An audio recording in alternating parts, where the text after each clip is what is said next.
चलो तो नालायक बच्चों, वेलकम है आपका इस रिवीजनरी बैच में, जहां पे हम लोग बिजनेस इकोनॉमिक को क्रैक कर रहे हैं बिल्कुल रिवीजन वाले मोड पे।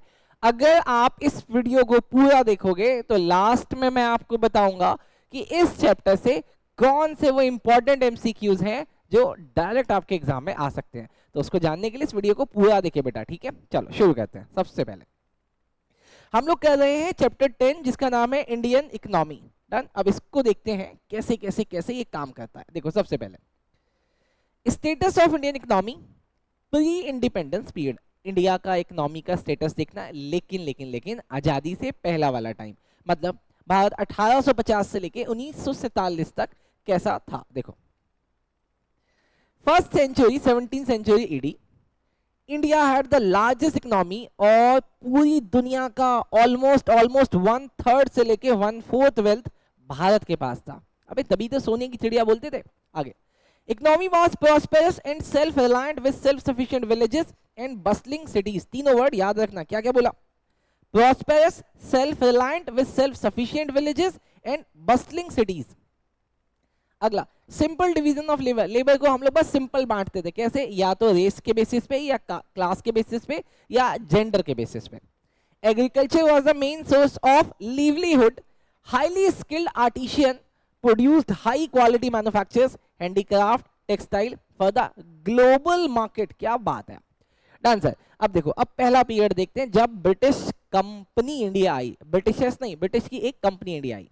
पीरियड था 1757 से लेके 1947 के बीच को दो पार्ट में डिवाइड करेंगे। पहला पार्ट ईस्ट इंडिया कंपनी, जो कि 1757 से लेके 1858 तक। याद रखना ऐसे कि 1857 में भारत में पहली आजादी की लड़ाई लड़ी थी।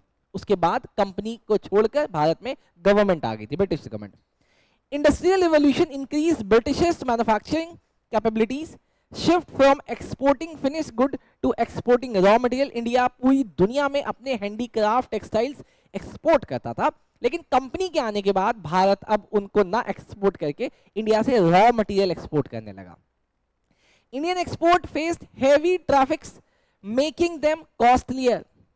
Destruction of Indian handicraft. और इससे होगा क्या भाई? अगर नहीं बिकेगा तो हैंडीक्राफ्ट इंडस्ट्री या फिर इंडिया की वो कोई भी इंडस्ट्री जो थी वो खराब हो गई। Manufacture due to imperial policies. अब ब्रिटिश कंपनी ने ऐसी ऐसी पॉलिसीज बनाई जिससे हमारा सब खराब होने लगा। फिर आती है ब्रिटिश गवर्नमेंट। 1857 की क्रांति के बाद उनको ऐसा लगा कि अब भारत में चलना चाहिए। Discriminatory tariff led to the decline of Indian goods competitiveness. अब क्योंकि उनकी मशीन से बन के आती थी, हमारी हाथों से बन रही थी, इसीलिए क्या हुआ? हमारी चीजें हो गई महंगी, और एक आदमी को क्या चाहिए? चीजें सस्ती चाहिए। Import of cheap British increase shifting consumer pattern toward foreign product. तीन बातें थी इसमें। पहला, import of cheap British good, increase consumer pattern toward foreign product. Done sir. आगे देखते हैं अब इसके कंसीक्वेंसेस क्या हुए। याद रखना 4 कंसीक्वेंसेस, इसको बिल्कुल रट लेना। पहला, भारत में अनएम्प्लॉयमेंट फैल गया। दूसरा, जो किसानों के पास बड़ी बड़ी लैंड्स होती थी वो छोटे छोटे पार्ट्स में बढ़ गई। यार गरीब आदमी बेचने लगा अपनी लैंड को। जमींदारी सिस्टम बहुत डिटेल में आपने 12th क्लास में पढ़ा था। मैं यहाँ पे आपको ब्रीफ में बहुत जल्दी बताता हूँ, बहुत ध्यान से सुनना। सर, जमींदारी सिस्टम क्या होता है? एक गांव में जहां पे 1000 किसान रहते हैं, उनके बीच में एक बड़ा किसान था जिसके पास बहुत बड़ी जमीन होती है। अब ब्रिटिशर्स को सबसे लगान वसूलना होता था। तो ब्रिटिशर्स क्या कहती थी हम 1000 लोगों से नहीं वसूलेंगे, हम उस एरिया में एक जो सबसे पावरफुल आदमी होगा उसको हम बना देते हैं जमींदार। अब जमींदार, तुम्हारा काम है इन सबसे वसूलना। जमींदार कहता था मैं क्यों करूं? तो ब्रिटिशर्स ने उनसे कहा कि देखो, तुम अगर इन सबसे कलेक्ट करके हमें दोगे ना, तो तुम इनसे टोटल 11 पार्ट कलेक्ट करना और 10 पार्ट हमें देना, 1 पार्ट तुम रख लेना। तो जमींदार का इंटरेस्ट जाग गया। लेकिन उन्होंने बाद में जमींदार को टॉर्चर करना चालू किया। बोला कि अगर जमींदार साहब इस डेट तक जमा नहीं करोगे ना तो तुम्हारी जमीन छीन लेंगे हम। अब बेचारा जमींदार फंस गया। वो ब्रिटिशर्स की बातों पर आकर अपने यहाँ पे 1000 छोटे छोटे किसानों को टॉर्चर करने लगा। तो उन्होंने क्या किया? ब्रिटिशर्स ने आपस में ही लड़ा दिया। ये था जमींदारी सिस्टम। अगला, high indebted exploitative money lenders led to the collapse of Indian agriculture. चलो सर आगे चलो जल्दी से। फिर आता है भारत में इंडस्ट्रियलाइजेशन। देखते हैं क्या था क्या नहीं था। भारत में इंडस्ट्री आई भी थी या नहीं आई थी, या कितनी आई थी? No factory based production before 1850। 1850 से पहले भारत में कोई था ही नहीं। मिड 19, लेट 19 और अर्ली 20, तीनों चीजें याद रखना। पहले देखते हैं मिड 90 में क्या हुआ। Growth of modern industries like cotton and jute mill, growth of modern industries, ये दोनों आना चालू हुई मिड 19 में। लेकिन लेट 90s में क्या हुआ, Indian jute mill industry become the largest globally. अच्छा, जिसका मतलब मिड में आके वो बहुत लेट में आके बहुत बढ़ गया। लेकिन सर अर्ली 20 में क्या हुआ, heavy industries like iron established, Indian iron industry ranked 8th by 1930, ये याद रखना। अर्ली 20 में जाके इंडिया की आयरन फैक्ट्री, अरे वो टाटा वालों की टिस्को, वो दुनिया की 8वीं सबसे बड़ी कंपनी बन गई, ठीक है। अच्छा, इसके अलावा हमने और भी बहुत सारी चीजें की थी, जैसे paper milling, brewing, leather making, matches, ये सब भी हमने बनाना चालू किया था। India was the 12th largest industrialised country before great depression. बताओ, इतने सारे प्रेशर के बाद भी भारत 12वें नंबर में था दुनिया में। ये दोनों चीजें याद रखना। अगला, लेकिन भारत में इंडस्ट्री की एक लिमिटेशंस भी थी, वो है क्या है लिमिटेशन, देखो sir, limitation number 1, industrial growth insufficient to transform economic structure, इतना नहीं था कि वो इंडिया की इकोनॉमी को ट्रांसफॉर्म कर दे। दूसरा, manufacturing sector share in NDP was only 7% इन 1946। बताओ, ब्रिटिशर्स ने इतना कुछ किया, उसके बाद भी जब वो जा रहे थे 1947 में, उससे एक साल पहले तक भारत में मैन्युफैक्चरिंग सेक्टर सिर्फ 7% था एनडीपी का। फैक्ट्री एम्प्लॉयमेंट रिमेन्ड लो, ओहो, फैक्ट्री में जो जॉब्स थी वो 0.4 थी 1900 में, और वो 1941 में ऑलमोस्ट 40 साल के बाद भी वो 1% का ग्रोथ दिखाती है। चलो उसके बाद अगला देखते हैं बेटा, पोस्ट इंडिपेंडेंस। चलो ब्रिटिशर्स तो गए, उन्होंने जो किया किया, अब देखते हैं कि जब हमारे हाथ में इंडिया आ गया तो हमने क्या किया। Indian economy post independence, Indian independence era, India was overwhelmingly rural, mostly illiterate and exceedingly poor population. अब बस ये ऐसे याद रखना कि जब हमें आजादी मिली थी, अपनी 3 खासियत थी। खासियत नंबर 1, हम ज्यादातर गांव थे, हमारे यहाँ पे ज्यादातर लोग इलिटरेट थे, और गरीबी तो बिल्कुल हद पे थी। चलो सर याद रख लेंगे। 1951 में भारत का लिटरेसी रेट 18% था। अब जिस बच्चे ने 12th क्लास में याद किया होगा उसको 16 याद है, बेटा यहाँ 18 याद रखना। अगला, और लाइफ एक्सपेक्टेंसी सिर्फ 32 ईयर्स की थी, मतलब एक औसतन आदमी सिर्फ 32 साल जी रहा था। खैर कोई बात नहीं। इसके बाद आपको पढ़नी है 3 बातें, नेहरूवियन मॉडल, सेंट्रलाइज्ड प्लानिंग और प्लानिंग कमीशन। तीनों को जल्दी जल्दी देखते हैं बेटा। नेहरूवियन मॉडल क्या कहता है, focused on social and economic redistribution and state directed industrialisation. Nehru ji ऐसा चाहते थे कि भारत में जो इकोनॉमी आए वो सोशलाइज्ड बेस की आए, लेकिन प्राइवेट को भी तंग ना किया जाए, ये नेहरू जी चाहते थे। लेकिन सेंट्रलाइज्ड प्लानिंग क्या थी, इकोनॉमिक पॉलिसीज जो एम करती है रैपिड ग्रोथ के लिए, जहां पे इक्विटी और जस्टिस को बेस बनाया जाता है। लेकिन फिर गांधी जी प्लानिंग कमीशन क्या कहते हैं, established for meticulous economic development through 5 year plan. देखो, सेंट्रलाइज प्लानिंग का मतलब हो गया जहां पे गवर्नमेंट प्लान करेगी, ठीक। लेकिन प्लानिंग कमीशन जो बना, आपको याद है ना कि भारत आजादी के बाद से और 1991 के रिफॉर्म से पहले तक भारत में टोटल 7 5 ईयर प्लान आए थे। उनका मोटिव क्या था, उनका मोटिव था कि एक मेटिकुलस इकोनॉमिक डेवलप की जाए बेटा, ठीक। चलो आगे चलते हैं बेटा। लेकिन अर्ली इंडिपेंडेंस आइडियोलॉजी क्या थी, जब हमें नई नई आजादी मिली थी तब हमारी आइडियोलॉजी क्या थी, क्या ये आइडियोलॉजी आगे जाके बदली है, देखते हैं। Central government designed economic strategies and coordinated investment with private sector. उन्होंने बोला जी सारा काम हम करेंगे, और अगर कहीं जरूरत पड़ेगी तो हम प्राइवेट सेक्टर से इन्वेस्टमेंट उठाएंगे। ये उनकी अर्ली आइडियोलॉजी थी। इंडस्ट्रियल पॉलिसी रिजोल्यूशन, लेकिन फिर 1948 में वो एक रेजोल्यूशन लेके आते हैं जहां पे उन्होंने अपने आप को एक्सपेंड किया, पब्लिक सेक्टर को एक्सपेंड किया, और बोला प्राइवेट सेक्टर के तुम काम करना चाहते हो तो तुमको लाइसेंस लेके आना पड़ेगा। तो तुमको ऐसे याद रखना कि 1941 में लाइसेंस आ गया था। स्टेट की मोनोपोली होगी, स्टेट का मतलब वही government. For atomic energy, arms, ammunition और रेलवेज, ये 4 चीजें याद रखना। इसमें आज भी है, पहले भी था, इसमें आज भी है, पहले भी था। अब नेहरू का विजन क्या था, नेहरू जी का विजन क्या था, building a socialist society with emphasis on heavy industry. भैया मुझे एक सरकारी देश बनाना है जहां पे हैवी मशीन्स हो, याद रखना ये उनकी आइडियोलॉजी थी, भूलना नहीं।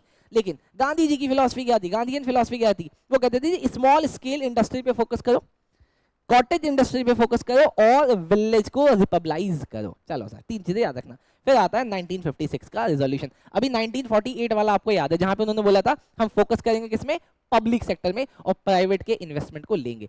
क्या 1956 की पॉलिसी चेंज हुई, देखते हैं। Supported public sector expansion, dampened private initiative. ओहो, इन्होंने तो अपनी ही बात को बढ़ा कर दिया कि पब्लिक सेक्टर को और बढ़ाओ और प्राइवेट सेक्टर के रोल को कम कर दिया। खैर आगे चलते हैं। बैलेंस ऑफ पेमेंट क्राइसिस, लेकिन 1958 जस्ट 11 ईयर आफ्टर ऑफ आजादी भारत में आ गई क्राइसिस, किस चीज की? बैलेंस ऑफ पेमेंट का क्राइसिस। बैलेंस ऑफ पेमेंट का क्राइसिस क्या होता है? जो बच्चा 12th में इकोनॉमिक्स पढ़ के आया है उसको पता है, जो नहीं पढ़ के आया मैं बता देता हूँ। देखो, इंडिया विदेश से इंपोर्ट करता है, तो विदेश वाले हमसे क्या मांगेंगे? Foreign exchange. और हम कुछ विदेश में एक्सपोर्ट करते हैं, तो वो हमें क्या देंगे? Foreign exchange. अच्छा, अब कितना लेना है कितना देना है? अगर ये दोनों बराबर है मतलब बैलेंस ऑफ पेमेंट है। लेकिन अगर हमें लेना ज्यादा है देना कम है, मतलब ये बैलेंस ऑफ रिसीट है। लेकिन भारत में हमेशा बैलेंस ऑफ पेमेंट होता है, मतलब अपन को लेना कम होता था, देना ज्यादा होता था, तो उसका आ गया क्राइसिस। हिंदू ग्रोथ रेट ज्यादा डिस्कस नहीं करेंगे, बस आपको इसमें फिगर याद रखना है। Modest 3.5 annual growth, GDP growth from 1950 से लेकर 1980 तक। आपको बस ये रेट याद रख लेना है कि 3.5 का एनुअल ग्रोथ जीडीपी में था। अच्छा चलो देखते हैं पहला। First decade focus, mid 1960 shift, और ग्रोथ आया 1966 1967 में, और उसके बाद ग्रीन रेजोल्यूशन। ये चार बातें हमें बहुत तेजी से देखनी है। पहला, फर्स्ट डिकेड का फोकस, आजादी के 10 साल के बाद का क्या फोकस था? On capital good, heavy industrialisation rather than consumer good. ओहो, कहते थे शुरू के 10 सालों में कंज्यूमर गया भाड़ में, हम बनाएंगे machine. Reduce priority for agriculture, ये है मिड 1960s में। देखो, तुमने एग्रीकल्चर पे शिफ्ट कम कर दिया, तो इसका मतलब एग्रीकल्चर ग्रो नहीं सर डिक्लाइन करेगा, कर गया। देखो, ड्रॉट आया 1966 में, led to the negative agriculture growth और डिपेंडेंसी ऑन यूएस फूड। अब आपको ऐसे याद रखना है कि यूएस पे डिपेंडेंसी कभी से चालू हुई? जब से भारत में ड्रॉट आया। ड्रॉट कब आया? 1966 67 में। लेकिन भारत इससे उबर गया। क्यों उबर गया? क्योंकि भारत लेके आया ग्रीन रेवोल्यूशन, जिसने किस पे फोकस किया? Focus on increasing agriculture productivity, और जहां पे यूज किया गया हाई यील्ड सीड, इसको HYV सीड्स बोलते हैं, HYV, and intensive use of water, fertiliser, pesticide, और इससे भारत ने अपने आप को संभाल लिया। एक चीज आपको और याद रखना है, आपको याद रखना बैंक का नेशनलाइजेशन क्या हुआ था? हाँ जी हुआ था ना, कभी हुआ था सर? 1969 में। कितने बैंकों को इनिशियली नेशनलाइज किया गया था? तो सर आपको याद रखना कि सर 14 बैंकों को किया गया था। उसके बाद दोबारा 1980 में 6 और बैंकों को नेशनलाइज किया गया। नेशनलाइज करने का मतलब क्या होता है? कि आज से तुम हमारे बैंक हो। 1965 से लेकर 1981 तक इकोनॉमिक का परफॉर्मेंस देखते हैं, वर्स्ट इन इंडियन हिस्ट्री। ओहो, due to decline in the productivity. इस टाइम पीरियड पे 65 से लेकर 81 में भारत में ग्रोथ हुआ नहीं, नीचे चला गया ग्रोथ। आगे सर कारण क्या था? सर लाइसेंस राज, एक्सटर्नल शॉक, मिस्ड अपॉर्चुनिटी, और equity driven policies, MRTP act, और स्मॉल सेक्टर का रिजर्वेशन। अब मैंने आपको जल्दी से ही बोला ये 6 बातें, 1 2 3 4 5 6 और सॉरी 7 बातें आपको देखनी है। कौन कौन सी चीजें थी सर? देखते सबसे पहला लाइसेंस राज, सर 6 ही बातें हैं। लाइसेंस राज सर, पहला एक्सटेंसिव कंट्रोल। अब प्राइवेट सेक्टर को कुछ काम करना उसको बोलते हैं लाइसेंस लो, एक्सपेंड करना लाइसेंस लो, नया प्रोडक्ट बनाना लाइसेंस लो, हर चीज के लिए लाइसेंस। रेगुलेशन स्टिफल्ड इकोनॉमिक ग्रोथ, जिससे इकोनॉमिक की ग्रोथ कम होती चली गई। अच्छा, उसके बाद एक्सटर्नल शॉक। देखो, हमने 3 लड़ाइयां लड़ी थी, 62 में, 65 में, 71 में। उसके बाद भारत ने बहुत सारा सूखा देखा, कब? 1966 में, 1967 में। और उसके अलावा भारत में ऑयल के शॉक्स आए, जब तेल की कीमतें बढ़ गई। पूरी इंडिया तेल पे चल रही है भैया, सारा सामान तो पेट्रोल वगैरह गाड़ियों से आता है ना। तो ये 73 और 79 में। अब आप में से कोई बच्चा पूछेगा क्या ईयर याद रखने हो जाए तो ठीक, नहीं तो याद नहीं रखना। अच्छा, मिस्ड अपॉर्चुनिटीज। हमने क्या किया? क्योंकि हम डरे हुए थे। डरे हुए का मतलब हमें याद है कि हमने एक बार ईस्ट इंडिया कंपनी को भारत में ट्रेड करने का मौका दिया था, और वो 200 साल राज करके गया। तो हमने बोला हम बाहर वालों से कोई धंधा ही नहीं करेंगे डर से। तो इससे हमने क्या किया? अपनी ही इकोनॉमी को क्लोज कर दिया। इंडिया ने बहुत सारे ग्लोबल इकोनॉमी के ग्रोथ की अपॉर्चुनिटीज को मिस कर दिया। अच्छा, equity driven policies, anti growth policies aimed at income redistribution. Bharat की मोटिव होता था कि इनकम को डिस्ट्रीब्यूट करो, सबको एक जैसा बनाओ। इस चक्कर में हम ग्रोथ नहीं होने देते थे। अभी बताऊंगा क्यों। देखो, MRTP एक्ट आया। MRTP एक्ट ने ना रिस्ट्रिक्ट कर दिया किसको? तुम बड़ी फर्म नहीं बना सकते, तुमको लाइसेंस लेना पड़ेगा, तुम नई कैपेसिटी में ऐड नहीं कर सकते, तुम मर्जर नहीं कर सकते, तुम एक्विजिशन नहीं कर सकते थे। यार अगर 2 छोटी छोटी फर्म बड़ी जुड़ जाएंगी तो एक बड़ी फर्म बनेगी, बड़ी फर्म चीजों को सस्ती बेचेंगी, तुम करने ही नहीं देते थे। यहां तक ही नहीं रुके ये लोग, इन्होंने बोला कुछ सामान तो सिर्फ एक्सक्लूड बिग सेक्टर, कि ये लोग बनाएंगे ही नहीं, और सिर्फ लेवल लोग बनाएंगे, मशीन लगेगी ही नहीं, जिससे हमने ग्लोबल कंपटीशन खत्म कर दी। अब ग्लोबली वहां पे लोग क्या बनाए थे? मशीन्स में बनाए थे, हम आज भी हाथों से लगे हुए थे। सर अगला, stringent labour laws discourage labour intensive industries in organise sector. बोला जी आप labour incentive industries in the organise sector में लगाओ, डिस्करेज किया लेबर को, तो इससे जॉब चली गई। Realisation of counter productive policies, policy maker and industrialists acknowledge the need for incentive and openness of the sustained growth।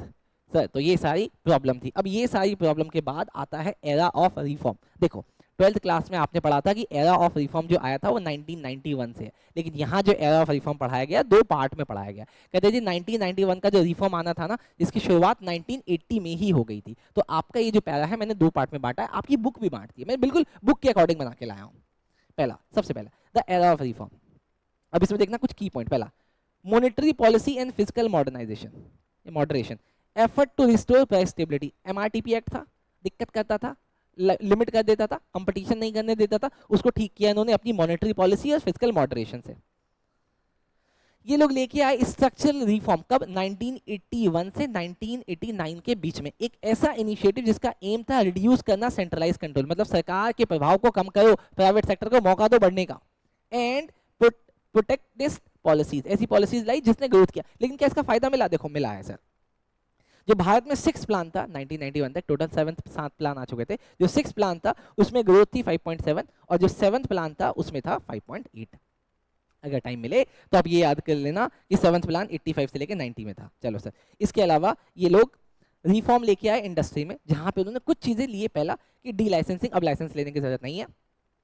इन्होंने ब्रॉड बैंडिंग किया, बताऊंगा ब्रॉड बैंडिंग क्या होता है। एमआरटीपी एक्ट में जो प्रॉब्लम्स थी उसको ठीक कर दिया। उसके बाद अब इसको जरा अंदर से देख लेते हैं सर। पहला, removal of licensing constraint on 25 industries categories, कुछ 25 इंडस्ट्रीज पे इन्होंने हटा दिया। अगला, flexibility in the product mix for engineering industries, engineering industries में इन्होंने प्रोडक्ट को अलाउ किया। अच्छा, उसके बाद एमआरटीपी एक्ट में एडजस्टमेंट करी, जैसे कि raising asset limit for form, कहां से कहां तक, पहले 20 करोड़ होते ही तुम अब आगे नहीं जा सकते, बोला 20 करोड़ से तुम 100 करोड़ जा सकते हो। अच्छा, उसके बाद ये लोग टैक्स में भी रिफॉर्म लेके आए, इन्होंने इंट्रोड्यूस किया मॉड वैट। आप बस इसको याद कर लेना, फुल फॉर्म याद करने की जरूरत नहीं है। जहां पे रिड्यूस किया गया इनपुट के टैक्सेशन को। पहले इंडिया में, आज भी है वैसे, बनाते समय भी टैक्स देना पड़ता है, अभी ये सब चीजें कम है सर, अभी सिर्फ परचेज करते समय टैक्स देना पड़ता है। चलो, सेबी का एस्टेब्लिशमेंट किया गया, आपको याद होगा हर्षद मेहता जी, हर्षद मेहता जी की वजह से पहले पहले थोड़ी सी सुगबुगाहट होने लगी थी कि स्कैम होने वाला है, होने वाला है, होने वाला है। चलो, नॉन स्टैट्यूटरी बॉडी है कौन, सेबी, जो कि रेगुलेट करती है सिक्योरिटी मार्केट को। चलो, ट्रेड में रिफॉर्म लाए गए, कहां कहां लाए गए। पहला, ओजीएल, ओजीएल क्या था, ओपन जनरल लाइसेंस। ये एक्सपेंशन की एक पॉलिसी थी, ये एक्सपेंशन की एक पॉलिसी थी जहां पे उन्होंने बोला जी इन इन कामों के लिए लाइसेंस जो है जनरल है, ओपन है।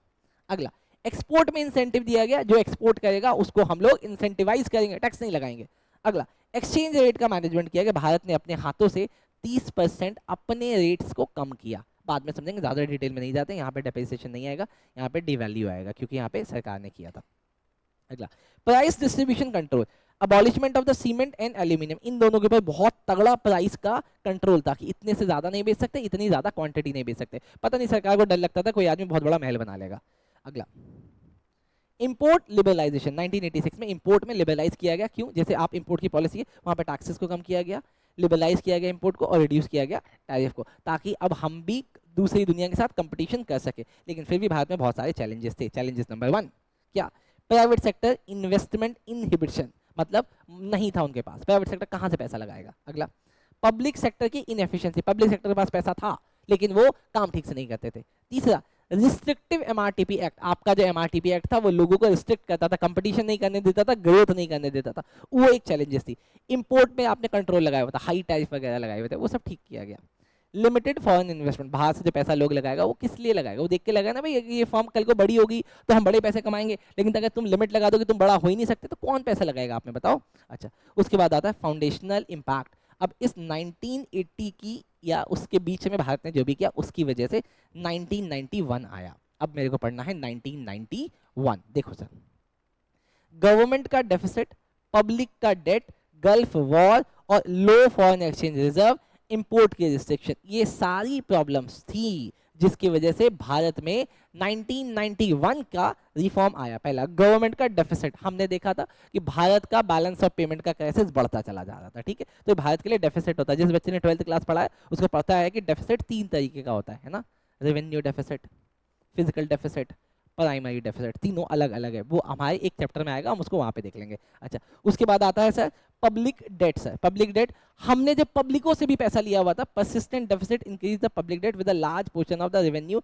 ईयरमार्क्ड फॉर इंटरेस्ट पेमेंट। अब पब्लिक डेट का मतलब था मैंने लोन लिया, लोन पे मुझे इंटरेस्ट भी देना है, लोन भी वापस करना है, लेकिन अगले साल मैंने फिर लोन लिया, मैंने बोला अब कि क्यों लिया, कहते इंटरेस्ट को पे करने के लिए। तो ऐसे तो यार तुम्हारा बर्डन बढ़ता चला जाएगा, तुम डेट ट्रैप में फंस रहे थे। उसके बाद गल्फ वॉर, हमारे से देश दूसरी दुनिया में, सॉरी दूसरे देशों में जो कि सऊदी अरेबिया में थे, वहां पे लड़ाइयां वगैरह चल रही थी, उन लड़ाइयों की वजह से तेल की कीमतें सर्ज कर रही थी, तो उसका भी हमें नुकसान हुआ। लो फॉरेन एक्सचेंज, जब अब हमारे पास धीरे धीरे धीरे धीरे फॉरेन का एक्सचेंज भी कम हो रहा था, सिर्फ 2 वीक्स का बचा था, इसीलिए हमें अपने देश में 1991 का रिफॉर्म लेके आना पड़ा, जिसने हमें पैसा दिया आईएमएफ और वर्ल्ड बैंक ने। इन दो लोगों ने मिलकर हमें टोटल $7 बिलियन दिया, लेकिन हमें मजबूर किया कि आप अपनी कंट्री में 3 चीजें लेके आओ। एलपीजी देखेंगे आगे। चलो, इंपोर्ट की रिस्ट्रिक्शन थी बेटा, आईएमएफ से हमने बोरो किया, आईएमएफ से हमने पैसा लिया, लेकिन इंस्ट्रिंजेंट करेक्टिव पॉलिसी मेजर्स के साथ। क्राइसिस ऑफ कॉन्फिडेंस, पॉलिटिकल में इंस्टेबिलिटी चल रही थी, आपको पता उस समय नरसिम्हा राव जी की सरकार थी, बहुत सारी चीजें चल रही थी, पैराडिग्म शिफ्ट हुआ, लेकिन 1991 में सब चीजों में एकदम से बदलाव आता है। क्या बदलाव आता है देखो, shifted from socialist model to market orientation, अभी हम लोग अब सोशल नहीं थे, अब हम लोग मिक्स हो रहे थे। To external openness influenced by Soviet Union collapse and China success, हमने सोशलिस्ट इसलिए छोड़ दिया क्योंकि हमने सोवियत यूनियन को कॉपी किया था और सोवियत यूनियन तबाह हो गया था। हमने मिक्स इसलिए लिया क्योंकि चाइना में मिक्स था और चाइना सक्सेस कर रहा था, इसीलिए हमने वो चुन लिया। चलो सर, इसके बाद आता है सर मार्केट का objective, market orientation, macro economics का स्टेबलाइजेशन। क्या है सर मार्केट ओरिएंटेशन? हमने बोला अब सरकारें तय नहीं करेंगी, मार्केट को तय करने दो। जैसे आप लोग इकोनॉमिक्स में पढ़ते हो, किसी भी चीज का प्राइस, पेन का प्राइस कैसे तय होगा सर? इसकी डिमांड और इसकी सप्लाई जहां इंटरसेक्ट कर जाती है, तो उसको बोला मार्केट ओरिएंटेशन। और मैक्रो इकोनॉमिक स्टेबलाइजेशन का मतलब हमने अपनी कुछ फिजिकल पॉलिसीज ऐसी बनाई जिससे मार्केट में प्राइसेस कम रहे, क्योंकि अगर बिल्कुल ही मार्केट में छोड़ देंगे तो मार्केट सबसे हाईएस्ट प्राइस पे चला जाएगा। चलो, रिफॉर्म पैकेज के साथ आया, अकेले नहीं आया, अपने साथ बहुत सारी चीजें लेके आया। एक बार देख लेते हैं पॉलिसी का क्लासिफिकेशन। सर ये इंपॉर्टेंट है, ये देख लेना। जो पॉलिसी का क्लासिफिकेशन था वो 2 पार्ट में था, स्टेबलाइजेशन मेजर और स्ट्रक्चरल रिफॉर्म। जो स्टेबलाइजेशन, स्टेबिलिटी शॉर्ट टर्म में चाहिए थी, लेकिन शॉर्ट टर्म में स्टेबिलिटी के लिए 2 चीजें करनी थी। पहला, सर आप इन्फ्लेशन को कम कर दो और जो हमारा बीओपी एडवर्स चल रहा है उसको ठीक कर दो, ये हुआ स्टेबलाइजेशन मेजर, याद रखना एमसीक्यू में आता है। दूसरा, स्ट्रक्चरल रिफॉर्म लॉन्ग टर्म होता है sir, long term. Long term में क्या ठीक करना था कि हमारे यहाँ ना इन्हांस हो जाए प्रोडक्टिविटी और हमारी कंपिटिटिवनेस बढ़ जाए, ताकि हम उन लोगों को बीट करें और हमारा सामान भी एक्सपोर्ट हो। चलो सर, इतना हो गया। अब देखते हैं सर 2 चीजें देखना है, फिजिकल रिफॉर्म और उसके बाद मॉनेटरी एंड फाइनेंशियल सेक्टर में क्या रिफॉर्म आया। पहला, फिजिकल में क्या रिफॉर्म आया, देखो सर। फिजिकल डिसिप्लिन मेजर क्या होता है, सबसे पहले ये देखते हैं। Addressing the crisis caused by the excess domestic demand, import surge and widening CAD। CAD का मतलब होता है current account deficit. Current account deficit का मतलब ये होता है कि अगर तुम्हारा रेवेन्यू एक्सपेंडिचर ज्यादा है, तुम्हारा रेवेन्यू एक्सपेंडिचर ज्यादा है, समझो रेवेन्यू का इंपोर्ट ज्यादा है, एक्सपोर्ट कम है, तो ये वाला कैसे आ जाएगा। Required reducing the physical deficit. अब इन सब चीजों को मैंने क्या किया, एड्रेस किया, ताकि मेरा कम हो जाए फिजिकल डेफिसिट। कौन कौन सी चीजें एड्रेस की मैंने? पहला, जो भारत में एक्सेस डोमेस्टिक डिमांड थी, हम इंपोर्ट ज्यादा कर रहे थे और हमारा सीएडी बढ़ता चला जाता, इन तीनों को हमने कवर किया। अच्छा, revenue augmentation and expenditure curtailment. अब हमने इस रेवेन्यू को बढ़ाने के लिए और एक्सपेंडिचर को कम करने के लिए 2 बातें आई बेटा, रेवेन्यू ऑग्यूमेंटेशन, रेवेन्यू को बढ़ाना, और एक्सपेंडिचर को कर्टेलमेंट मतलब कम करने के लिए तुमने क्या किया। तो मैं बोलता हूँ सर हमने ना टोटल 6 काम किए, 1 2 3 4 5 6। पहला, stable and transparent tax structure लेके आए, इसको बस ऐसे याद रखना heading, stable and transparent tax structure. दूसरा, बेटर टैक्स कंप्लायंसेस। पहले ना टैक्स की बहुत ज्यादा चोरी होती थी, ठीक से सरकारी आदमी काम ही नहीं कर जाता, उसके कंप्लायंसेस को ठीक किया। तीसरा, कर्विंग गवर्नमेंट एक्सपेंडिचर, सरकारें भी बहुत खर्चा करी थी, उनके खर्चों को लिमिट किया। चौथा, सब्सिडी में रिडक्शन, हम ना बहुत सारी सब्सिडी देते थे किसानों को और भी बहुत सारे लोगों को, तो हमने सब्सिडी देना कम किया। अगला, डिसइन्वेस्टमेंट, सरकार ने अपने कुछ पार्ट बेच दिए जो लॉस मेकिंग थे, मतलब सरकार खुद अपनी कंपनियां चला रही थी, कंपनियां प्रॉफिट नहीं कमाई थी, फिर भी चलाई जा रही थी। अरे सर इससे तो देश का ही लॉस हो रहा, तो उन्होंने वो कंपनियां प्राइवेट सेक्टर को बेच दी कि तुम चला लो। प्राइवेट सेक्टर का पार्टिसिपेशन, उन्होंने बोला कि सरकारी अकेले नहीं चल पाएंगे, इनको कुछ पार्टिसिपेशन चाहिए, किससे? प्राइवेट लोगों से, तो उन्होंने प्राइवेट के साथ शेयर करी। Avoid deficit financing through money creation, हम बार बार क्या करते थे, हम अपनी डेफिसिट को फाइनेंस कर लेते थे, लेकिन किससे? मनी क्रिएशन से, जो कि एक गलत बात थी। मनी क्रिएशन का मतलब ये ना बैंकिंग के चैप्टर में आपने 12th क्लास में इकोनॉमिक्स में पढ़ा होगा कि बैंक में अगर आप 1000 रुपए डालोगे तो बैंक उसको 5000 रुपए बना देता था, बना देता है ना। लेकिन अभी यहाँ पे ये सब याद नहीं रखना, आप बस मेरे साथ इतना सा याद रखो कि हिस्टोरिक एग्रीमेंट किया गया आरबीआई के साथ सितंबर 1994 में, जहां पे हमने बोला कि हम अपना फिजिकल डेफिसिट जीरो कर देंगे 1997 और 1998 तक। इसको याद रख लेना, अगर याद रख लेते हो तो मेरे साथ थोड़ा सा और आगे चलो। मॉनेटरी एंड फाइनेंशियल सेक्टर का रिफॉर्म, पहला हम लेके आए इंटरेस्ट रेट का लिबरलाइजेशन, इंटरेस्ट के रेट को कम किया, बैंक में कंपटीशन बढ़ाया, रिजर्व रिक्वायरमेंट में रिड्यूस किया, बैंक ब्रांच को लाइसेंसिंग पॉलिसी से छुटकारा दिलाया, प्रूडेंशियल नॉर्म लेके आए अकाउंटिंग के लिए। ठीक, डन। एक बार थोड़ा थोड़ा देख लेते हैं सर। सबसे पहले interest rate liberalisation, reduction in Reserve Bank of India control on interest rate for loan and deposit. पहले ना कोई सा भी लोन देना है तुम मेरे से पूछो, अभी उसको कम किया। बैंक का कंपटीशन, नए प्राइवेट सेक्टर को बोला तुम खोलो, हमारे बैंकों के साथ कंपटीशन करो, क्योंकि तुम काम करोगे तभी हमारा आदमी काम करेगा। रिजर्व रिक्वायरमेंट रिडक्शन, पहले क्या होता था, किसी आदमी ने अगर 100 रुपए जमा किया तो बैंक कैसे पैसा कमाता है, बैंक उस पैसे को लोन दे देता है। लेकिन सरकार ने में कंडीशन लगाई थी कि भैया तुम ना 50% ही लोन दे सकते हो, मतलब अगर किसी ने 100 रुपए जमा करा तो तुम 50 रुपए लोन देना। यार ऐसे कैसे कमाई होगी, तो उन्होंने उसकी लिमिट को कम करके 10% और 20% किया कि अब 80 रुपए लोन दे दो। अगला ब्रांच लाइसेंसिंग, मतलब लाइसेंसिंग बोला कि अब बिना लाइसेंस के भी आप नए ब्रांचेस खोल सकते हो। अच्छा, प्रूडेंशियल अकाउंटिंग नॉर्म्स, अकाउंटिंग के नॉर्म्स को थोड़ा सा इजी किया गया। अब जल्दी से देखते हैं reform in capital market. Capital market मतलब स्टॉक एक्सचेंज आया था क्या, आया था। सेबी का एस्टेब्लिशमेंट किया गया 1988, ईयर याद रख लेना। अगला स्टैट्यूटरी रिकॉग्निशन, लेकिन सेबी के पास ना 1988 में बनने के बाद भी एक स्टैट्यूटरी रिकॉग्निशन नहीं थी, जो कि कब मिली, 1992 में। इंडिपेंडेंट रेगुलेटर, इसको सरकार से नहीं पूछना, खुद काम करेगी। ट्रांसपेरेंट इन्वायरमेंट, इसको बोला कि ऐसा इन्वायरमेंट बनाओ जहां पे एक आम आदमी भी आके अपने फंड को चेक कर पाए, क्योंकि हजरत मेहता स्कैम हो गया था। रिसोर्सेस मोबिलाइजेशन एंड एलोकेशन, लेकिन तुम्हारा काम ये भी है कि लोगों के पास जो पैसे जमा है, जो उन्होंने गड्ढे में रखे, नीम के पेड़ के नीचे रखे, उसको निकलवाओ और उसको इकोनॉमी में लगाओ, क्योंकि आपको पता है पैसा मार्केट में आएगा तभी पैसा बनाएगा। सुना है ना आपने कि पैसे वाला आदमी ही पैसा बनाता है, वो इसलिए क्योंकि वो पैसा इन्वेस्ट करता है। आप भी इन्वेस्टिंग चालू करो। अगला न्यू इंडस्ट्रियल पॉलिसी, अब ना नई इकोनॉमिक पॉलिसी आ गई थी, मैंने आपको बोला जहां पे एलपीजी था। New industrial policy announce on 24 जुलाई 1991, आप डेट याद रख लेना। यहाँ पे हमने एंड कर दिया लाइसेंस राज का, हमने पब्लिक सेक्टर को लिमिटेशन दे दी कि अब तुम इतना ही करोगे, इससे ज्यादा नहीं करोगे। एमआरटीपी एक्ट को रिस्ट्रक्चर किया गया। D regulation of small scale industry, पहले स्मॉल स्केल इंडस्ट्री को बोला था तुम ही ये काम करोगे, अब उससे चीजें उसको डी रेगुलाइज करेगी कि नहीं तुम भी करो, और अगर कोई बड़ा आदमी, कोई आदमी अगर उस काम को करके बड़ा बनाना चाहता है बना सकता है। पब्लिक सेक्टर की मोनोपोली को एंड किया गया, पहले ना पब्लिक सेक्टर कहते थे हम ही बनाएंगे और कोई नहीं बनाएगा। फॉरेन इन्वेस्टमेंट में लिबरलाइज किया गया, पहले भारत में automatic approval for FDI up to 51%, later extended to nearly all industries except for the few reserve sector like retail and trade atomic energy. Automatic तुमको, मतलब तुमको ना आके बोल, पहले क्या होता था, कोई विदेश से आदमी इंडिया में इन्वेस्ट करना चाहता है, आके पहले सरकार से मिलता था, सरकार कहती है हाँ भैया क्यों करना है, थोड़ा सा हमारे फंड में भी दे दो ना पैसा। तो इन सब चीजों को खत्म किया गया और उनके फंड को 51% से भी ज्यादा बढ़ाया गया। अगला external trade liberalisation, external trade में भी लिबरलाइज किया गया, टैरिफ के रेट को कम किया गया, रुपी में डिवैल्यू किया गया, डिसइन्वेस्टमेंट किया गया। अब कुछ बातें जो देख लेते, जैसे टैरिफ रेट में रिडक्शन का मतलब highest tariff rate was reduce from 355% था, बाप रे, मतलब 100 रुपए की चीज में टैक्स लगेगा 355 रुपए और वो बिकेगी 455 रुपए में, और उसको देखो ड्रास्टिक कम किया गया 355 से सीधा 10%, कब, 2007 में। With some exceptions like automobile, automobiles में भी आज भी 100% ही है, तभी बाहर की गाड़ियां इंडिया में बहुत कम बिकती है। रूपी में डिवैल्यू किया गया 18% अगेंस्ट द डॉलर, सरकार ने खुद किया गया। ठीक, अच्छा, डिसइन्वेस्टमेंट का मतलब पता है, बेचना। आगे चल के देखते हैं बेटा जल्दी से।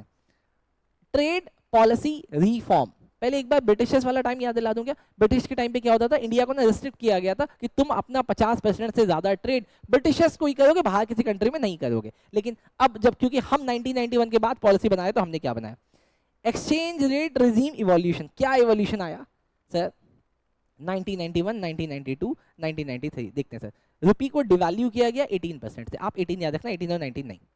1992 में dual exchange rate regime introduce किया गया। 1993 में यूनिफाइड एक्सचेंज रेट अडॉप्ट कर लिया गया, रुपी फ्लोट किया गया, मतलब अब इसको मार्केट के रेट से डिसाइड किया जाएगा। आज भी भारत में डॉलर के रेट, मतलब फॉरेन एक्सचेंज के रेट मार्केट में फ्लोटेड रेट से ही डिसाइड किए जाते हैं। तो तीनों चीजें याद कर लेना, दोबारा एक बार बता देता हूँ। 1991 सरकार ने डॉलर के रेट्स को 18% से कम किया। 1992 में डुअल एक्सचेंज आ गया। डुअल एक्सचेंज का मतलब सरकार भी और आम आदमी भी दोनों मिलकर तय करेंगे, सरकार अपने हिसाब से और मार्केट अपने डिमांड और सप्लाई के हिसाब से। लेकिन 1993 में यूनिफाइड हो गया कि अब रुपी फ्लोट करेगा, मतलब मार्केट के हिसाब से ही तय करेगा। अच्छा, इकोनॉमिक ट्रांसफॉर्मेशन इन 31 सालों में पहला क्या हुआ? अब हम लोग ग्लोबल इंटीग्रेशन है, बाहर की दुनिया, बाहर के देश अब हमारे भी हैं। मार्केट ओरिएंटेशन, हम पूरी दुनिया में अपना सामान बेचते हैं और पूरी दुनिया के लोग हमारे यहाँ बेचते हैं। प्राइवेट सेक्टर बढ़े हैं, सेक्टोरल में कंपटीशन आया है, ट्रेड लिबरलाइज का बेनिफिट ही मिला है, फाइनेंशियल रेजिलियंस आया, मतलब स्ट्रॉन्ग फॉरेन एक्सचेंज रिजर्व आया है, 8 month of import cover, robust service trade surplus, almost 3.7% of GDP का हमारे पास है फॉरेन एक्सचेंज।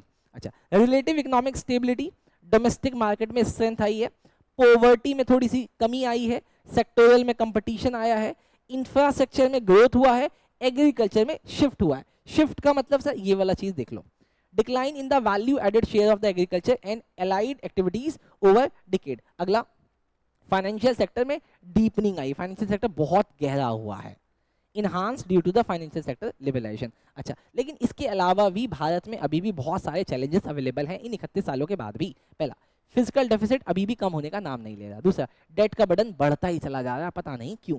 तीसरा, India's economic reform have suppressed growth, enhanced competitiveness and integrated the economy globally, but challenges like fiscal deficit, inflation, high debt अभी भी persist करता है। इन सब के अलावा जल्दी से आगे देखते हैं बेटा, नीति आयोग। नीति आयोग क्या है बेटा? देखो, आपको मैंने बोला था ना शुरू में भारत ने 1947-48 के आसपास प्लानिंग कमीशन बनाया था। 1950 में, वेरी गुड, आपको इसका मतलब ईयर याद है, मैं तो चेक करता रहता हूँ बेटा, ठीक है। 1950 में भारत ने नीति आयोग क्या ना प्लानिंग कमीशन बनाया था। प्लानिंग कमीशन का ही नाम बदल दिया गया 1 जनवरी 2015 को मोदी जी के द्वारा, और इसका नाम रख दिया गया प्लानिंग कमीशन की जगह नीति आयोग। वैसे देखो तो प्लानिंग की हिंदी क्या होती है? नीति, और कमीशन की हिंदी क्या होती है? आयोग। तो नाम को हिंदी किया गया।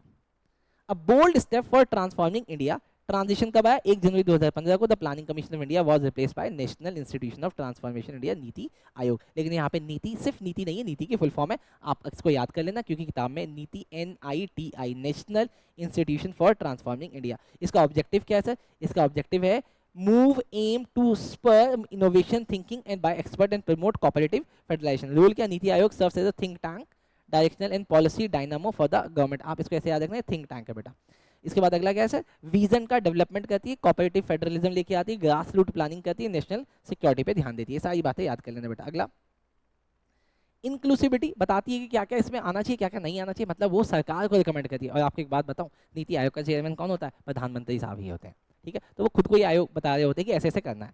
अच्छा, स्ट्रेटेजिक प्लानिंग करते हैं, स्टेक होल्डर को पार्टनरशिप बनाते हैं, मतलब अगर कोई सरकार का आदमी नहीं भी है, विपक्ष का आदमी है, तो भी कहते हैं तुम इसके मेंबर बनो, बताओ हमें क्या करना चाहिए।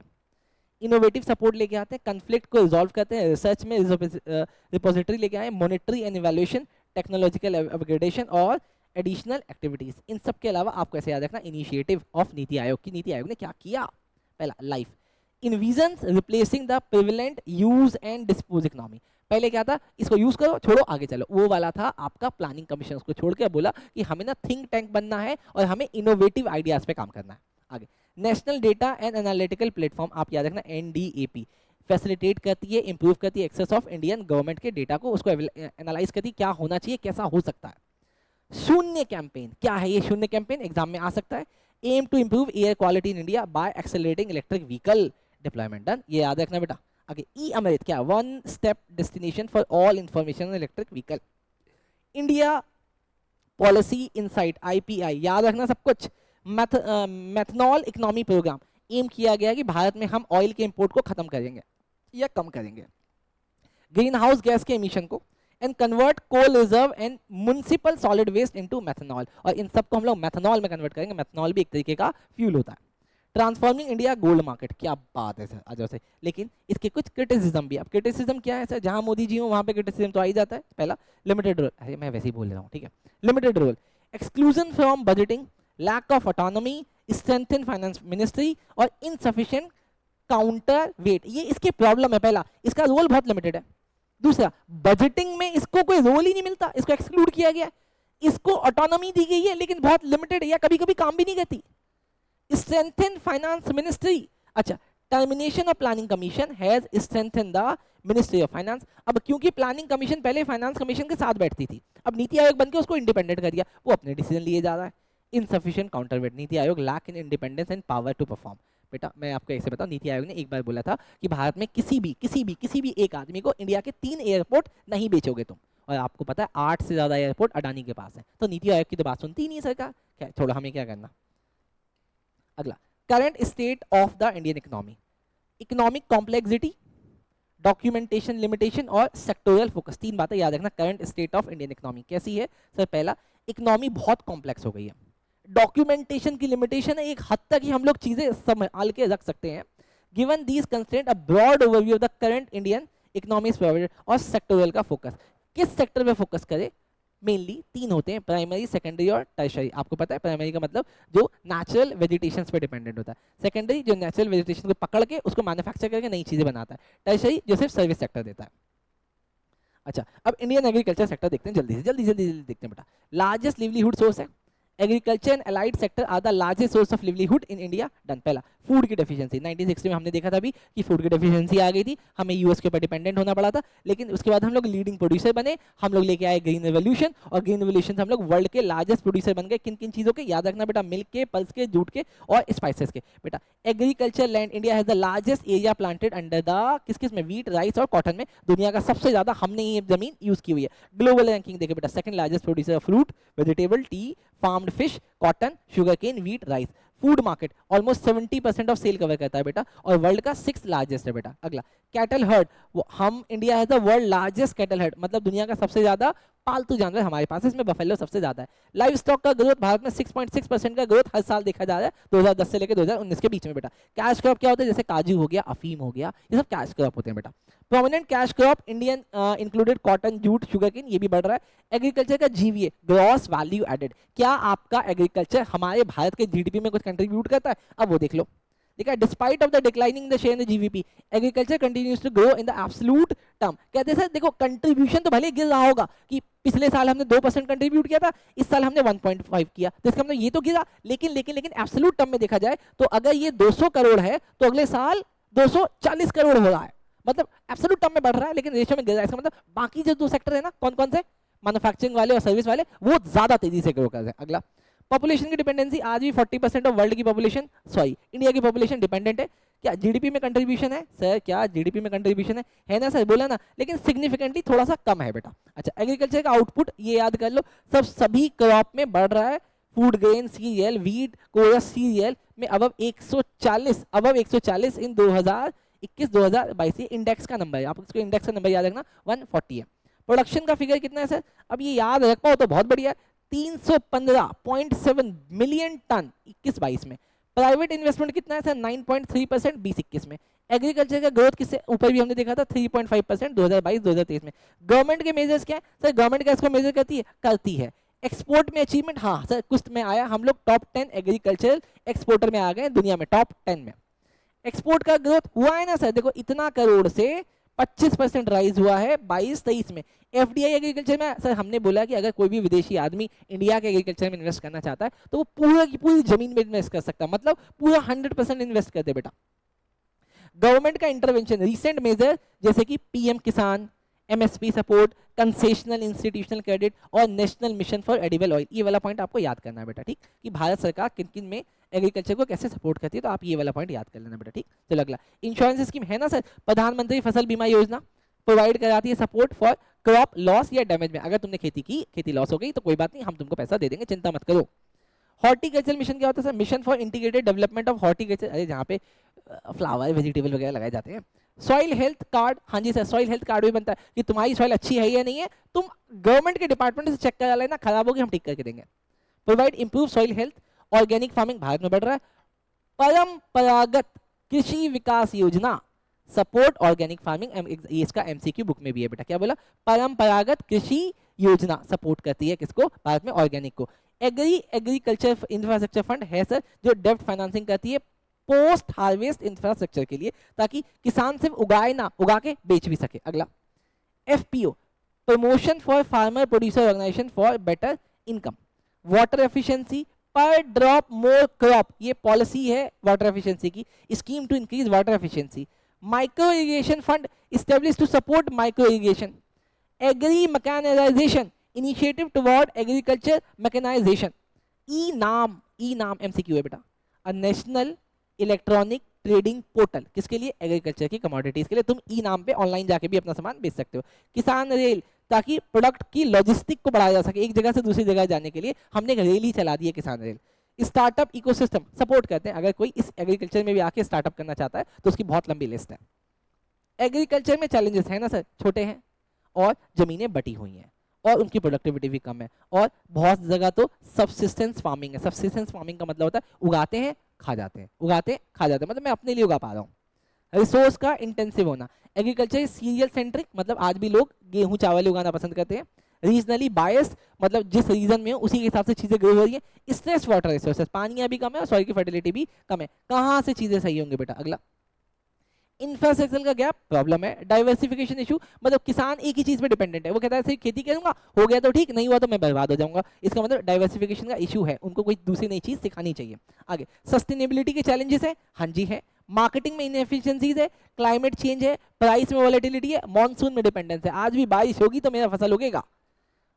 वेयर हाउसिंग इशू से सामान बन गया, रखेगा 3 दिन से पहले अगर सामान नहीं बेचे से खराब हो जाएगा, तो बेचारे जाके आढ़तियों की बात में आ जाते हैं और अपना सामान बहुत सस्ते में बेच देते हैं।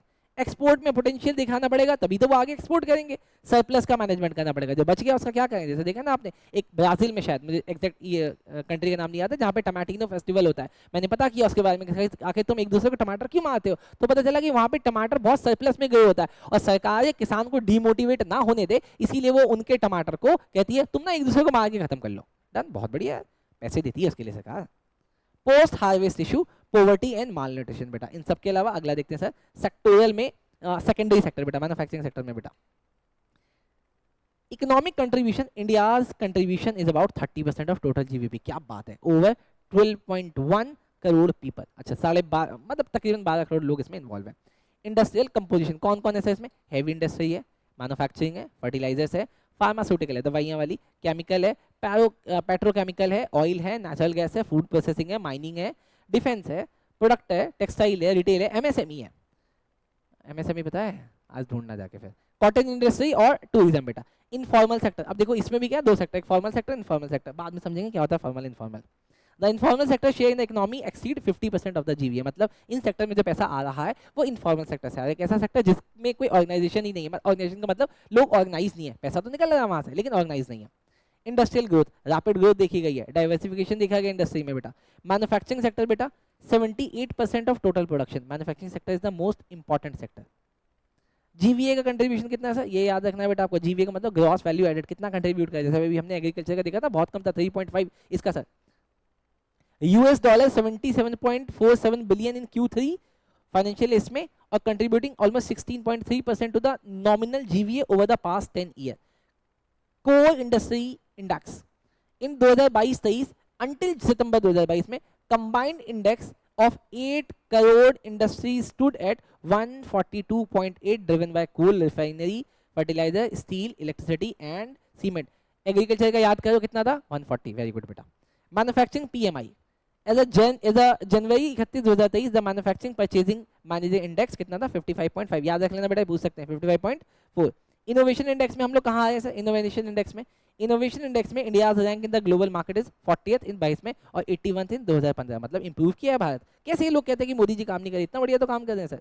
आओ उसके बाद देखते हैं सर 8 कोर इंडस्ट्रीज, ये पूछ सकते हैं, याद रखना बेटा 8 कोर इंडस्ट्रीज में किस किस के नाम है याद रखो। पहला coal, crude oil, natural gas, refinery product, fertiliser, steel, cement, electricity, जो कि ये सब मिलके अकेले 40.27 weight in the index of the industrial production बेटा। अच्छा, गवर्नमेंट पॉलिसीज इनिशिएटिव, क्या गवर्नमेंट कुछ कहती है? लेके आई ना सर वो जीएसटी 1 जुलाई 2017 को। कॉर्पोरेट टैक्स में रिडक्शन किया उन्होंने, 22% टैक्स कर दिया बेटा without exemption. Make in India scheme लेके आई 2014 में। ईज ऑफ डूइंग बिजनेस किया बेटा। ईज ऑफ डूइंग बिजनेस मतलब भारत में अब बिजनेस करना आसान है। भारत की रैंकिंग कितनी होगी? 63। आप इसको याद कर लेना, 63 है कब? 2020 में। नेशनल सिंगल विंडो सिस्टम, यहाँ पे बोला कि आपको पेमेंट करने के लिए one stop shop for investor related approval and services. अब जो इन्वेस्टर जो इंडिया में इन्वेस्ट करना चाहता है उसको जगह जगह नहीं घूमना, बस आप ना एक ही जगह हो, सारी बात आपको समझा देंगे। पीएम गति शक्ति national master plan facilitate integrate planning for multi-modal infrastructure to reduce logistic cost. National logistic policy launched in September 2022 aim to lower logistic cost. Production linked incentive scheme initiated in 2020 for 14 key sector to enhance manufacturing capability and export competitiveness. Industrial corridor development program develop greenfield industrial region with sustainable infrastructure. क्या बात है. Fame India scheme promote manufacturing of electric and hybrid vehicle technology. ये याद रखना, MCQ में आने वाला है इस बार. फेम इंडिया, आपको मैंने वादा किया था ना, बताऊंगा, ये सही आने वाला है. और एक ई नाम आने वाला है बेटा. अगला, उद्यमी भारत इंपावर एमएसएमई. ये भी याद कर लेना, उद्यमी भारत मतलब एमएसएमई को हम लोग सपोर्ट कर रहे हैं. PM Mitra aim to attract investment in textile sector बेटा. Opening for global investment, implement FDI reform across sector like defense and e-commerce. FDI in coal and insurance, 100% FDI permitted to coal, sale, mining, insurance, intermediaries. Foreign investment facilitate portal, क्या है ये? Simplify the process of granting FDI approval. बोला तो single window लेके आई थी, ये भी scheme लेके आई बेटा. रोड टैप 2021, ये important, most important, most road tap replaces the MEIS to boost export by providing rebate on duties and tax. Road tap, अब हमने आपका ना ये क्या नाम है, ड्यूटीज और टैक्सेस को खत्म किया. अब रोड टैप 2021 याद रखना बेटा. उसके बाद innovation initiative, incubation, funding, industry academia partnership, strengthening of IPR regime. Startup India program facilitate idea and innovation. अगर आपके पास अच्छे आइडिया लेके आओ, आपको लोन भी देंगे.